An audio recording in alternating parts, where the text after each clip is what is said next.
Hello दोस्तों, मैं आपको सुनाने जा रहा हूँ आज की कहानी बलात्कारी का प्यार भाग 15। नरेश चौंक कर, रोशनी? अब ये कौन सी रोशनी है? आदित्य, ये वही रोशनी है। नरेश, तुझे पता भी है तू क्या कर रहा है? आदित्य, हाँ मुझे पता है कि मैं क्या कर रहा हूँ। सच मान यार, मैं बिल्कुल बदल चुका हूँ और मैं उससे बहुत प्यार करता हूँ। नरेश, रिलैक्स, तुझे मेरे सामने कुछ भी प्रूफ करने की जरूरत नहीं है। मैं जानता हूँ अपने यार को। आदित्य, ओह गॉड, कम से कम तू तो मुझे समझ रहा है, वरना मैं तो खुद को ही नहीं समझ पा रहा था। नरेश, अरे यार कैसी बातें करता है तू? भला मैं तुझे ही ना समझ पाऊँ, ऐसा पॉसिबल है क्या?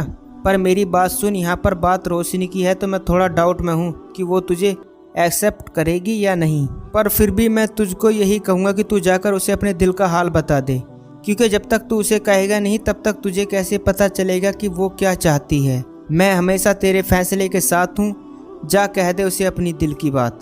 आदित्य, थैंक्स यार, और वो कॉल काट देता है। वहाँ नरेश सोचता है कह तो दिया कि अपने मन की बात बोल दे, पर क्या पता रोशनी उसकी बात सुने ही नहीं, कहीं मेरे यार का दिल ना टूट जाए। यहाँ आदित्य नरेश की सलाह से थोड़ा राहत महसूस करता है और दिल में सोच, नरेश ने सही ही कहा कि जब तक मैं उसे बताऊंगा नहीं तब तक मैं उसके मन को कैसे जान पाऊंगा। कल संडे है, कल वो अपने घर पर ही होगी। मैं कल ही उसे सब कह दूंगा, हाँ कहकर ही रहूंगा। आदित्य अच्छे से तैयार होकर रोशनी के फ्लैट पर पहुंचते हैं। दोपहर का समय होता है। डोर बेल बजती है। रोशनी की मेड काम पर जा चुकी होती है तो रोशनी ही दरवाजा खोलती है। दरवाजा खोलते ही वह डर के मारे थरथराने लगती है। उसके सामने उसे उसके जीवन की वो काली शाम याद आ जाती है। 7 साल पहले अपने अतीत का सामना करने की उसकी हालत एक डरे हुए मेमने के समान हो जाती है। वो झट से दरवाजा बंद करने की कोशिश करती ही है। आदित्य अपना एक हाथ दरवाजे पर रख उसे वापस खोल देता है और धीरे से अंदर आ जाता है। रोशनी ये सब देखकर इतना घबरा जाती है कि उसके माथे पर पसीने नन्ही बूंदें आ जाती हैं और डर के मारे आंखों से पानी आना लगता है। वो लगभग खुद को समेटे हुए एक कोने में खड़ी हो जाती है। उसे कुछ समझ नहीं आता कि वो क्या करे। उसकी ये हालत देखकर आदित्य उसके मन की बात समझ जाता है और अपना हाथ पीछे की तरफ बांधकर नजरें झुका लेता है। एक अजीब सा सन्नाटा पसरा जाता है। दोनों कमरे के अलग अलग कोने में खड़े रहते हैं। आदित्य धीरे से नजरें उठाकर रोशनी को देखता है, जो डर और गुस्से से उसे ही देखी जा रही है। चुप्पी तोड़ने के मकसद से आदित्य को बोलने ही वाला होता है कि रोशनी ही पहले पूछ बैठती है। रोशनी गुस्से से, क्यों आए हो यहाँ? मेरे घर का पता कैसे मिला तुम्हें? आदित्य फिर कहना चाह ही रहा होता है कि दोबारा, रोशनी कुछ रह गया था क्या जिसके लिए फिर से 7 साल बाद वापस आए हो? आदित्य फिर कुछ कहने ही वाला होता है कि फिर से, रोशनी क्या बिगाड़ा था मैंने तुम्हारा जो इस तरह मेरे साथ तुमने बिहेव किया? किस बात का बदला लेने आए हो तुम? आदित्य झुंझला कर, अरे कुछ बोलने भी दोगी या नहीं?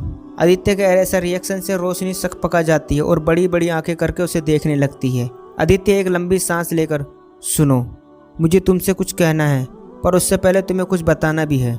रोशनी चुपचाप आदित्य को देखती रहती है और आदित्य अपने आप बीती रोशनी को सुनाता है कि कैसे भगवान ने उसे उसके किए की सजा दी है और कैसे उसकी ज़िंदगी बदल गई है। पर रोशनी को उस पर जरा भी विश्वास नहीं हो रहा था। फिर वो रोशनी से कहता है, आदित्य, रोशनी यहाँ आने के बाद जब से तुम्हें देखा है पता नहीं क्यों तुम्हारी तरफ खिंचने लगा हूँ। रातों को नींद नहीं आती, पूरी रात तुम ही ख्यालों में रहती हो। ऐसा एहसास मुझे इससे पहले कभी नहीं हुआ है और अदिति के जाने के बाद मैंने कभी किसी लड़की को आंख उठाकर भी नहीं देखा। पर तुम्हें देखने के लिए मेरे दिल को मेरी नज़रें हमेशा बेताब रहती हैं।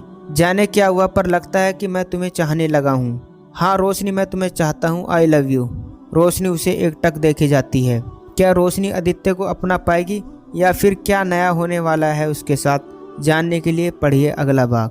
दोस्तों, ये था बलात्कारी का प्यार भाग 15।